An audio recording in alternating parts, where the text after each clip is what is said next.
Breaking news Bharatiya Janata party MLA T Raja Singh Telangana రాష్ట్ర అధ్యక్షుడిగా ఎన్ రామచందర్ రావు పదోన్నతిపై అసంతృప్తితో పార్టీకి రాజీనామా చేశారు.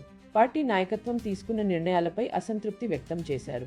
అర్హత రద్దు ప్రమాదం ఉన్నప్పటికీ ప్రధాని నరేంద్ర మోదీ, కేంద్ర హోంమంత్రి అమిత్ షా, ఉత్తరప్రదేశ్ ముఖ్యమంత్రి యోగి ఆదిత్యనాథ్ వంటి పెద్ద నాయకులకు మద్దతు కొనసాగిస్తానని చెప్పారు.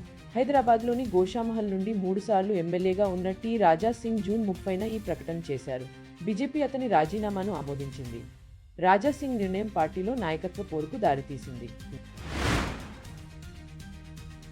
బ్రేకింగ్ న్యూస్ తెలంగాణ ముఖ్యమంత్రి రేవంత్ రెడ్డి తన ప్రభుత్వం జూన్ 2026 నాటికి పదవిలో 2.5 ఏళ్లు పూర్తి చేసుకోవడానికి ముందు 1,00,000 ఉద్యోగాలను భర్తీ చేస్తుందని ప్రకటించారు. కొత్త రేషన్ కార్డుల పంపిణీని ప్రారంభించిన తర్వాత నల్గొండ జిల్లా బహిరంగ సభను ఉద్దేశించి ముఖ్యమంత్రి రెడ్డి ఈ ప్రకటన చేశారు. డిసెంబర్ 2023లో కాంగ్రెస్ ప్రభుత్వం అధికారంలోకి వచ్చిన 1 సంవత్సరంలోనే 60,000 మందిని నియమించడం ద్వారా ఇప్పటికే రికార్డు సృష్టించింది. కొత్త రేషన్ కార్డుల జారీ, రైతు సంక్షేమ పథకాల అమలుతో సహా ప్రభుత్వ కార్యక్రమాలను ముఖ్యమంత్రి రెడ్డి ప్రముఖంగా ప్రస్తావించారు. ఉద్యోగాల కల్పనను నిర్లక్ష్యం చేసినందుకు ముఖ్యమంత్రి మాజీ బీఆర్ఎస్ పాలనను విమర్శించారు. బ్రేకింగ్ న్యూస్ హుజురాబాద్లో నిర్వహించిన ర్యాలీకి సంబంధించిన కేసుకు సంబంధించి బీజేపీ ఎంపీ ఈటల రాజేందర్ను ట్రయల్ కోర్టు ముందు హాజరు కావాల్సిన అవసరం లేదని తెలంగాణ హైకోర్టు తీర్పునిచ్చింది. ఇంతలో న్యాయమూర్తి అపరేష్ కుమార్ సింగ్ తెలంగాణ హైకోర్టు కొత్త ప్రధాన న్యాయమూర్తి అవుతారు. త్రిపుర నుంచి అతని బదిలీని కేంద్రం నోటిఫై చేసింది. భారతదేశంలో 25 హైకోర్టులు మొత్తం 1,122 మంది న్యాయమూర్తులు ఉండగా 370 సీట్లు ప్రస్తుతం ఖాళీగా ఉన్నాయి. బ్రేకింగ్ న్యూస్ హైదరాబాద్లో సిపిఐ నేత కె చందు రాథోడ్ తన మార్నింగ్ వాక్లో చంపబడ్డారు. తెలంగాణలో కాంగ్రెస్ ఎస్సీ సెల్ నేత మర్రెల్లి అనిల్ మరణం మిస్టరీలో చిక్కుకుంది. పూర్ణియా జిల్లాలో కుటుంబం క్రూరంగా హత్యకు గురైన తర్వాత కాంగ్రెస్ పార్టీ బీహార్లో ఎన్డీఏ ప్రభుత్వంపై గట్టిగా విమర్శలు గుప్పించింది. రాహుల్ గాంధీ ప్రత్యేక ఘటనలో న్యాయం కోసం పిలుపునిచ్చారు. ఒడిశాలో నిరసనలు ప్రకటించారు. ఈ ఘటనలపై పోలీసులు దర్యాప్తు ప్రారంభించారు.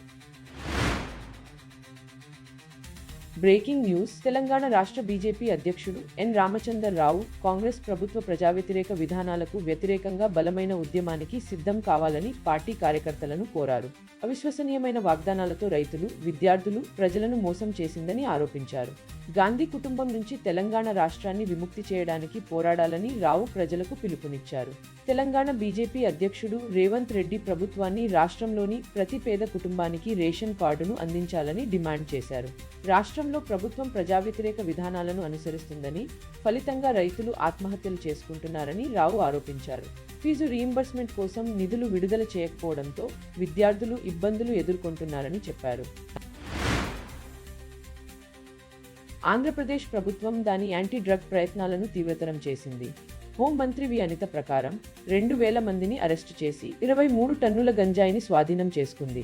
ముఖ్యమంత్రి ఎన్ చంద్రబాబు నాయుడు నాయకత్వంలో ప్రభుత్వం సాంకేతికతను మరియు విభాగాల మధ్య సహకారాన్ని ఉపయోగించుకుని డ్రగ్ విస్తరణను ఎదుర్కొంటోంది. హోంమంత్రి వంగలపూడి అనిత ఆంధ్రప్రదేశ్ను డ్రగ్ మరియు గంజాయికి దూరంగా ఉంచడానికి ప్రభుత్వం నిబద్ధతను పునరుద్ఘాటించారు. ఈ క్రాక్డౌన్లో ఈగిల్ టాస్క్ ఫోర్స్ కీలక పాత్ర పోషించింది. బ్రేకింగ్ న్యూస్ మాజీ కేంద్ర మంత్రి మరియు టీడీపీ నాయకుడు పూసపాటి అశోక్ గజపతి రాజు గోవా గవర్నర్గా నియమితులయ్యారు. రాష్ట్రపతి ద్రౌపది ముర్ము సోమవారం ఈ విషయంలో ఆదేశాలు జారీ చేశారు. దేశ రాజకీయ రంగంలో ఇది ఒక ముఖ్యమైన చర్య.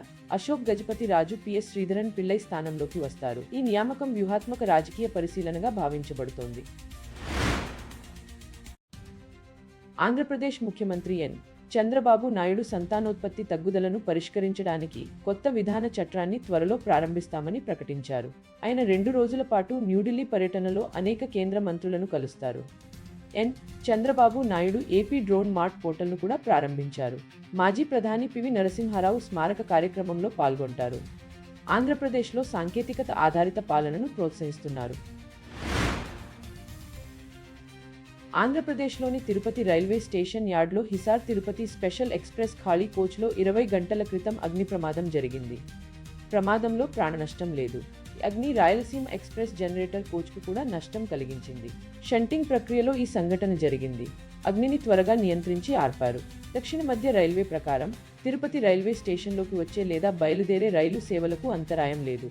వందే భారత్ రైలు సమీప ట్రాక్పై ఆగడంతో పెద్ద ప్రమాదం జరగకుండా తప్పింది. ఆంధ్రప్రదేశ్ ఉప ముఖ్యమంత్రి పవన్ కళ్యాణ్ హిందీని ఏకీకృత భాషగా సమర్థించడంతో భారతదేశంలో భాషా చర్చ మొదలైంది. దక్షిణాది రాజకీయ నాయకులు హిందీ విధించడాన్ని వ్యతిరేకిస్తుండగా ఆయన హిందీని పెద్దమ్మగా పేర్కొన్నారు.